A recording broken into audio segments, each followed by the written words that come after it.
আসন্ন জাতীয় সংসদ নির্বাচনে ঢাকা ৯ আসন থেকে স্বতন্ত্র প্রার্থী হিসেবে মনোনয়নপত্র জমা দিয়েছেন চিকিৎসক ও সোশ্যাল মিডিয়া ব্যক্তিত্ব ডাক্তার তাসনিম জারা। সম্প্রতি নির্বাচন কমিশনে তার দেওয়া হলফনামা থেকে বেরিয়ে এসেছে তার পেশা, বাৎসরিক আয় এবং স্থাবর অস্থাবর সম্পদের নানা চমকপ্রদ তথ্য। ডাক্তার তাসনিম জারা এনসিপির জ্যেষ্ঠ যুগ্ম সদস্য সচিব থাকলেও রাজনৈতিক আদর্শগত কারণে দল ত্যাগ করে এখন তিনি স্বতন্ত্র প্রার্থী। জামাতে ইসলামী ও সমমনা দলগুলোর সঙ্গে এনসিপির নির্বাচনী জোটের সিদ্ধান্তের প্রতিবাদে তিনি দল থেকে পদত্যাগ করেন। এরপরই ঢাকা ৯ আসন থেকে নিজের প্রার্থিতা ঘোষণা করেন ৩১ বছর বয়সী এই তরুণ চিকিৎসক।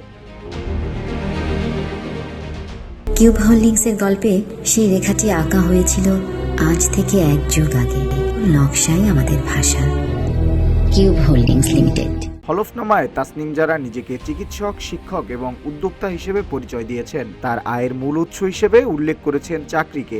দেশে চাকরি করে বছরে তার আয় প্রায় ৭,১৩,০০০ টাকা। এছাড়া শেয়ার, সঞ্চয়পত্র ও ব্যাংক আমানত থেকে নামমাত্র ২৬৪ টাকা আয় দেখালেও দেশের বাইরে একই খাত থেকে তার আয় ৩,২০০ ব্রিটিশ পাউন্ড।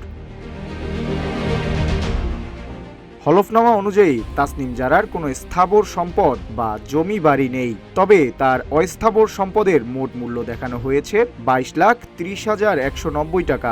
এর মধ্যে নগদ টাকা রয়েছে ১৬ লক্ষ।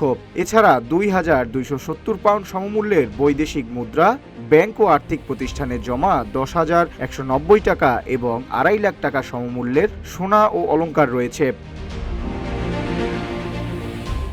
সর্বশেষ ২০২৫-২৬ অর্থবছরের আয়কর রিটার্ন অনুযায়ী তিনি তার বার্ষিক আয় দেখিয়েছেন ৭,১৩,৫৯৭ টাকা। বিপরীতে তিনি কর দিয়েছেন ৩৪,০৫৭ টাকা। এই রিটার্নে তার নিট সম্পদের পরিমাণ দেখানো হয়েছে ১৯,১৩,৫০৯ টাকা।